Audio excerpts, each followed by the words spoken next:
So the title race is getting to the business end of the season now. The so-called run-in is well and truly here. Arsenal yesterday rode over, yes, that would be the word. They rode over Burnley to a 5-0 victory away from home. The week before, they beat, what team was that? I think that was Crystal Palace. They beat Crystal Palace 6-0 to win that game as well. So now they have scored 20 goals in the last 4 games since returning from Dubai in that mid-season break. Fascinating stuff. Manchester City failed to beat Chelsea yesterday. And I said Manchester City failed to beat Chelsea, not the other way around, because they played at the Etihad. You would normally expect City to see them off there, but they actually struggled. They needed a late Rodrigo to pick up a point from that game. Credit to Pochettino. I thought he went to City with intent. Not quite sure he got his defensive tactical game very well in the final few minutes there. But, you know, they played really well. They contained Manchester City. They didn't show them too much respect. And came away with a point, which I thought was a decent result.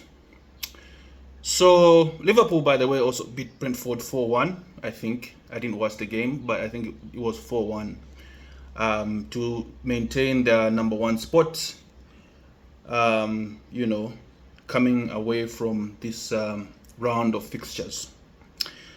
So, a few thoughts on Arsenal. As you can tell, I'm an Arsenal supporter, so I'm going to speak a little bit about Arsenal, my thoughts on their evolution this season, my expectations of the team going forward, thoughts on some of the players. Bukayo Saka, obviously, an object of much interest there.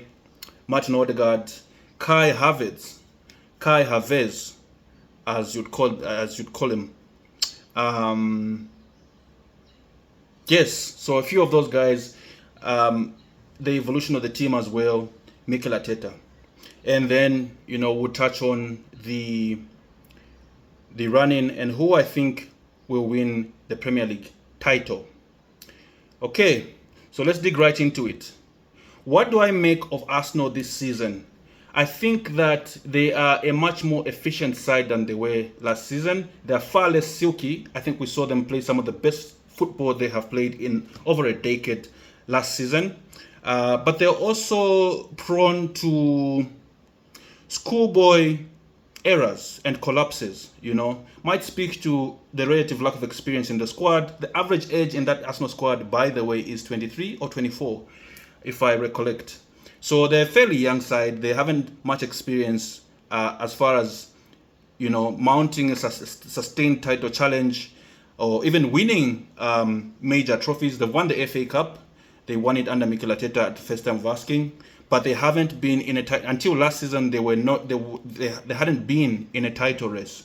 So, you know, growing pains, teething problems. You would expect something of the sort happening.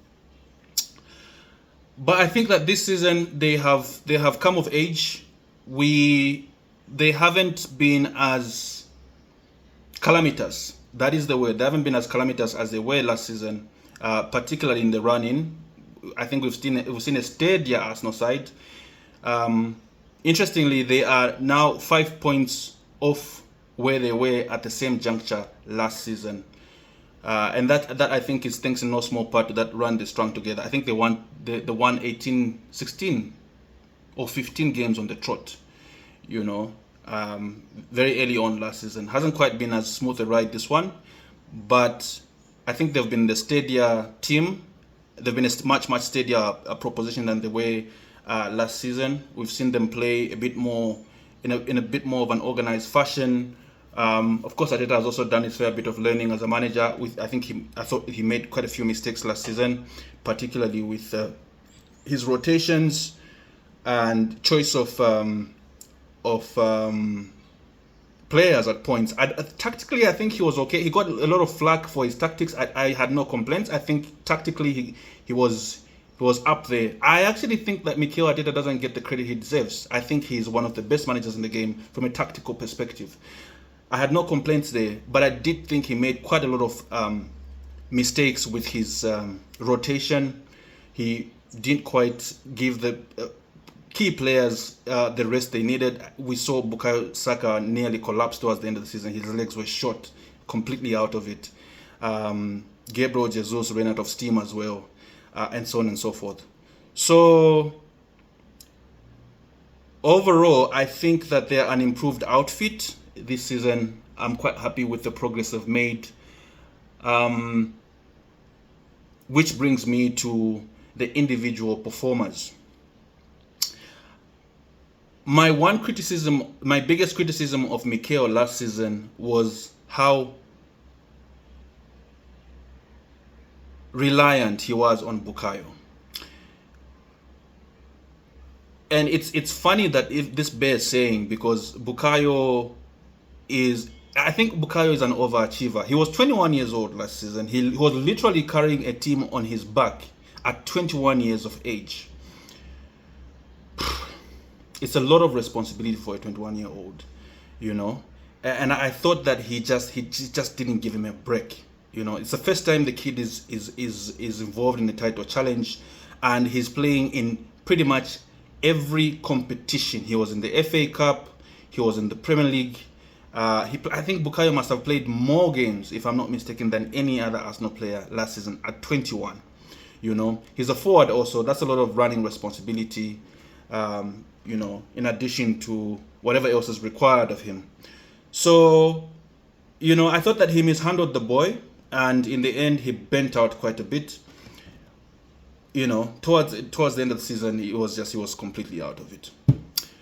I see that he has learned this season. We saw him come off at the hour mark yesterday. He withdrew him for Reece Nelson, another guy that I have very high hopes for. I really hope he goes on to explode into the player I think he's capable of becoming. He's a fantastic football player, Reece. So he's far more conservative in his deployment of Bukayo this season, which tells me he's learned a few lessons from last season's debacle. Kai. Arsenal paid £70 million for Kai Havertz. At the time, it looked like a hefty fee for a guy that had a mixed bag of results at Chelsea. You know, many people actually thought that Chelsea were very happy to offload him to Arsenal. They were probably thinking, what are these guys thinking? Paying 70 million for this bloke, you know? And a lot of us were very critical actually in the beginning. We thought this guy is out of sorts. You know, he doesn't seem like an Arsenal player. He's very awkward. So we were wondering what rationale there was there for his acquisition. But it looks like Mikel had a few things figured out. We've seen him coming to his own now. He's playing a lot more regularly, and to be fair to him, he's turned the corner quite well, quite impressively. He's come around, he's scored a few goals, but it's not all he brings to the side. There's quite a lot of physicality. He doesn't quite get the props he deserves for this, but his positional awareness and runs are also very, very impressive. I've watched him a few times now, and he sort of you know, has a fairly good understanding of where he's supposed to be, how to time his runs, you know, when to come in to bring others into play, and so on. He got a goal yesterday, obviously, you know, from out wide. Again, the credit to, I think that was Trossard that, you know, kind of like put in the assist for him. So Kai Havertz, credit to him. He got a lot of criticism early in the season. He's answered that very well. You know, he's put his money where his mouth is, and come with the goods. Martin Odegaard. You know, I think, and I'm going to be, and yes, I am, you know, biased here. I think that Martin Odegaard is easily in the top 3 best talents in the Premier League. I kid you not. The only other footballer I can think that's better than him is Kevin De Bruyne. In my view, Martin Odegaard is the best talent in the English Premier League after Kevin De Bruyne. He is fantastic. And the thing that I find most enjoyable about Martin is that he is such a clean footballer. He is not rugged, he is not scrappy, he's not forced, he has such finesse, he has such finesse. Look at how he neatly picks himself out of sticky positions with opponents, finds a colleague, picks them out with a pinpoint accurate pass. Do not get me started on his assists. Martin is the real deal for me, by far the best player in that squad. No disrespect to the other guys, but for me, Martin Odegaard is the best footballer in that Arsenal squad, bar none.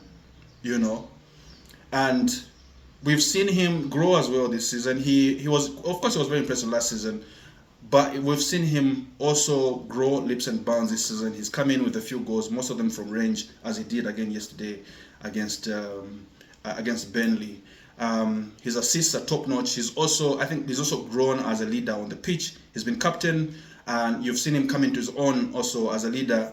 Just showing the younger players. He's just that little bit old. He's not that old. He's like maybe 25, but kind of like carrying his younger players along with him. Kind of like providing that leadership and direction on the pitch.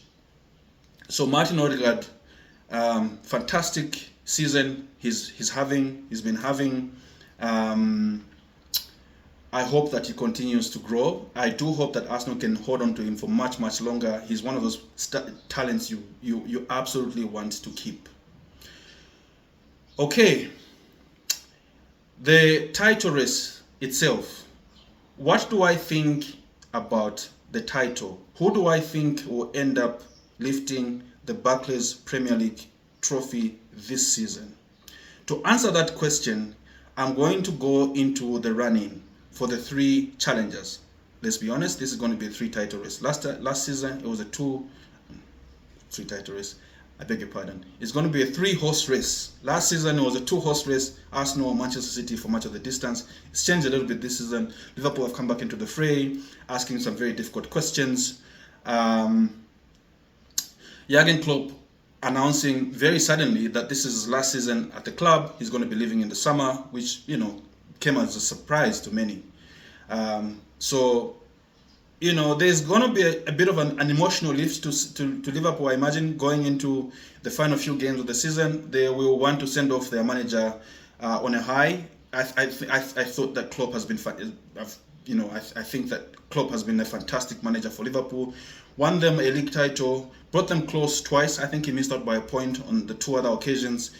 Took them to a Champions League final, won a Champions League. I think also won them the FA Cup. He's been there, 5 years? It's an impressive return over a 5-year period. So credit to Jurgen Klopp, fantastic manager. I understand also a lovely bloke, finest gentleman. Last season at the club, you'd expect that Liverpool will be very motivated to give him the send-off he deserves. So who is likely to emerge victorious at the end of the season? Let's have a look at the running, the fixtures that are expected to be of telling effect on the direction of the title this season. Liverpool, they have Nottingham Forest away, which is a tricky tie for teams. Nottingham Forest are one of those teams that they are like a box of chocolate. You don't know what you will get. City traveled to Forest last season at the height of the competition. They failed to get a result there. I think they came away with a draw, a very, very lucky draw actually. They had a late goal. Should have been Rodri or something. I think they scored an 89th minute equalizer. Some late goal. They were in trouble for much of the game. Very lucky to come away with a point. Arsenal should have won there, but lost the reverse fixture at the Emirates, if I recall. I'm not sure, but I think they lost one of the games there. Liverpool also went there and failed to get a result. So Nottingham Forest are one of those teams that, on paper, look like a sure win for any of these title challengers. In effect, not quite. So I would expect Liverpool to go there and have to answer a lot of questions. So that's Nottingham Forest away. They have Manchester City at home next, another big game. Manchester City tend to struggle at the Etihad, interesting enough, against Liverpool, but not at Anfield. So you make what you will of that. I'll actually say I expect a Liverpool result there. I think that Liverpool should have enough to see off Man City at the Etihad. At Anfield. And then they have Everton away right after that one. Everton away, also tricky. Everton, up, down, up, down, up, down. But they can be a very solid opposition when they want to. Sean Dyche has done a fantastic job into solidifying them as a defensive outfit. Of course, we understand Sean, we understand how he assembles, we understand what he brings to teams from a defensive perspective, wherever he's been. We saw what he did at Burnley, we saw what he did at, where else was he, Sean? I forget. But yes, Sean is one of those defensive-minded coaches, much like Jose Mourinho and a couple of other guys. He, brings that factor to teams. So I expect Liverpool to not have the easiest of games at Everton away. After that, they host Brighton. Brighton can get a result anywhere. That's the thing about Brighton. They can get a result pretty much anywhere. They came to Arsenal last season, beat Arsenal. I think they traveled to Manchester City. I'm not sure if they beat or drew, if they won or drew at Manchester City, but I think they got a result there. They beat Spurs. They beat. I think they beat Manchester United as well. So Brighton can get a result pretty much anywhere. It's one of those teams. What would my prediction for that game be? I'll say a draw.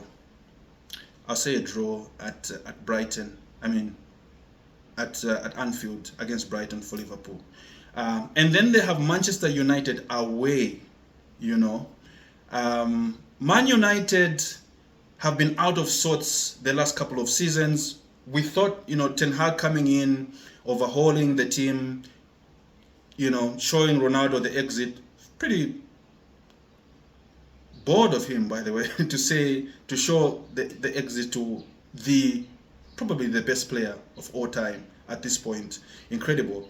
But yeah, United haven't quite shown themselves to be the team that they are capable of being, since they have been sort of out of sorts for the most part. I wonder what that game would look like. I know Ten Hag has been talking a very good game about his team. I'm not quite sure that they back it up on the pitch. But it's also one of those games that, on an inspired day, Manchester United can be a serious proposition. So, yeah, that one to look out for there. Tottenham Hotspur at home right after the Manchester United game. This is quite the run-in for Liverpool, by the way. Spurs, what's his face? Their manager.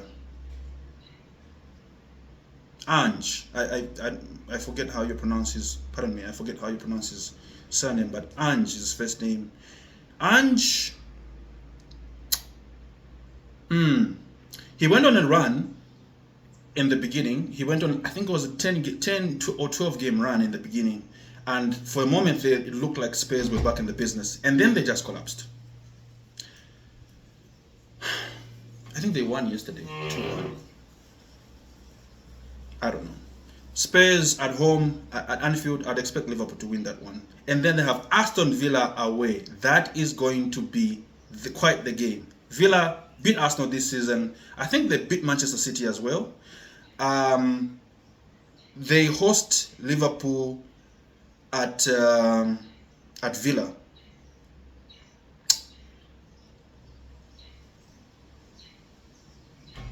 I'd say a Villa win. I would say a Villa win there.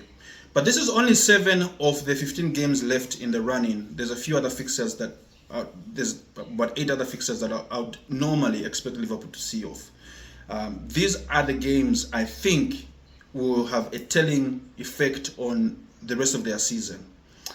Moving on to Arsenal, they have Brentford at home, right after which they have Chelsea at home, and then have Manchester City away. I expect them to beat Brentford at home. I don't expect them to beat Chelsea at home, believe it or not. Manchester City will be the game of the season. I was saying to my colleagues not very long ago that whoever wins this game might end up winning the Premier League title. It's how big it is. Manchester City away, Arsenal haven't quite beaten Manchester City at the Etihad in a very long time. They came close in the FA Cup last season. Didn't quite happen. I think they lost 1-0. It was a fantastic performance. I thought Thomas Partey was on fire there, but didn't quite come off for them. I think we lost to a Kevin De Bruyne strike. So this is the game that I would expect to be the season decider, if I'm being honest. That is assuming the other results go as would be expected. So let's imagine Man City win all or at least most of the remaining fixtures. I would expect a couple of draws in there somewhere. As do Arsenal. When the two sides meet head to head, whoever wins that game wins the title. In my view, it is that big. And then they have Brighton away, another tricky encounter there. I'd expect some points dropped at Brighton, probably 2. And then they have Aston Villa at home. Tough game, but I'd expect an Arsenal win there. They lost the reverse fixture. I'd expect them to rectify that at home. They have Spurs away. Spurs, Arsenal customers there. They beat them 2-0 away last season. I think 2-1. Gabriel Jesus should have got one of the goals there. He's not available now. Speaking of Gabriel, he hasn't been available a few games now. The last 3 or 4 games Arsenal have had. Interesting enough, we've had a goal glut, So you ask yourself sometimes whether there is basis for the idea that you necessarily need a high-scoring striker to be a high-scoring team. Sometimes you can spread the goals evenly amongst you. You have your midfielders come in with a few goals. Your wing forwards, defenders from time to time, especially those that invert. I digress anyway. Spurs away for Arsenal. I'm not sure about this one actually. I would think. I don't know. I think when Spurs are motivated, it's a tricky game. I would think Arsenal could be in trouble there actually. Spurs is a very, very, very, very tricky tie. And then they have Manchester United away. United lost at Arsenal in the reverse fixture. I don't know that they have enough to win at home. I'd go with a draw. There. So a win against Brentford, a draw against Chelsea, Man City, I won't call, very difficult. A draw at Brighton, a win against Villa, I can't call Spurs, and a draw at Man United for the toughest games in the running for Arsenal. Okay, moving on to Manchester City.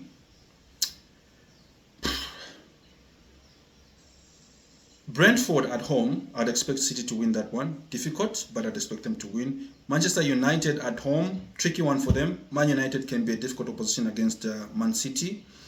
Liverpool away, I would expect City to win.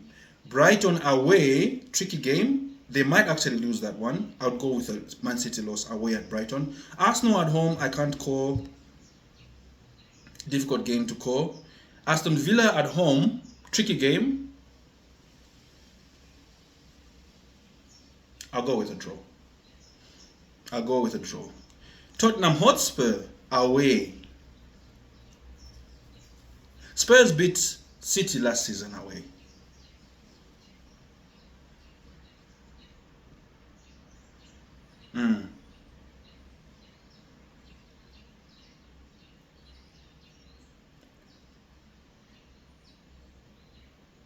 Not sure. I'm not sure about this one. Okay, so that would be that. Honorable mention, of course, to Manchester City's game as well at Nottingham Forest away.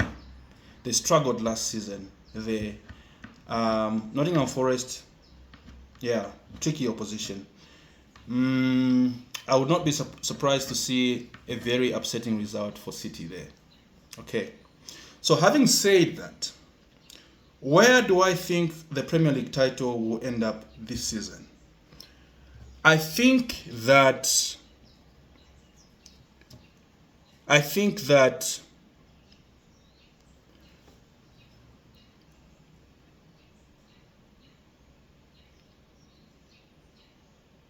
Liverpool are in the strongest position. That's what I think. I think Liverpool are in the strongest position to win the title this season. And I say that because they have come in this season after that calamitous term they had at the last outing. They've come in, they have rallied, they're top of the table now. But the interesting thing is they have been pulling results that you would normally expect to go against them. They have nicked wins from the most unlikely of places this season. But more importantly, for example, I expected them to struggle without Mo Salah whilst he was away at the African Nations Cup. They haven't quite, actually. They hardly missed him, in my view. They haven't had any trouble scoring and getting results. I would expect Liverpool to be in with a huge shout. I would imagine I would imagine Liverpool. I would see Liverpool going the distance.